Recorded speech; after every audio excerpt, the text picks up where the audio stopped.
came up when segregation was right in the middle of, you couldn't stay with your teammates and you couldn't play with your teammates in the South. And even though you would go travel with them, and when you got to the ballpark, you had to go somewhere else to change your uniform and do things like that. This is Major League Baseball? This is Major League Baseball, yeah. And then, of course, when you travel with them in the South, you had to go and dress at a private home and then meet your teammate there. If you travel with them, then you had to go someplace and eat, and they would go someplace and eat, so you were separated, So it was kind of tough, and so leading up to that, you always remember the hard time, no question about it.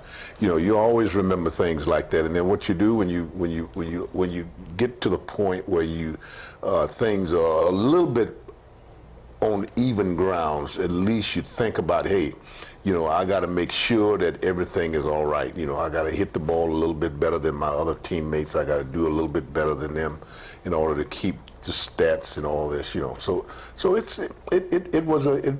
overall it was tough, but it was a learning curve. Were you having fun back then, though? Was it fun? Yes, you do. You did have fun. Yeah. It was, and the fun came about because of the people that you met in these different places, not your teammates, but in these different homes. You would go there and you would meet somebody in a home, and this lady would cook you during this meal that you ever had. Really? I remember in spring training that we had at least was 8 to 10 ball players were staying in two homes. They had the big house, and they had a little house in the back.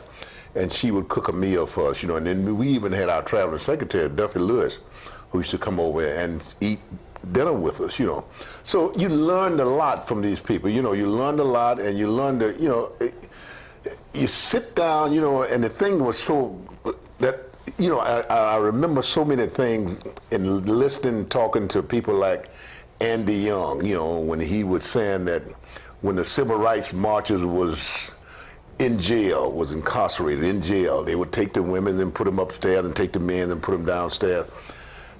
And the way that they communicated with each other by singing. They would talk through singing, and people never knew that. I didn't know that, but I learned it from Andy, and he was saying that was the way that they communicated, was singing songs in the jail, and it was sounding so good till the guard would say, "Keep singing, I love it." He didn't know what was going on,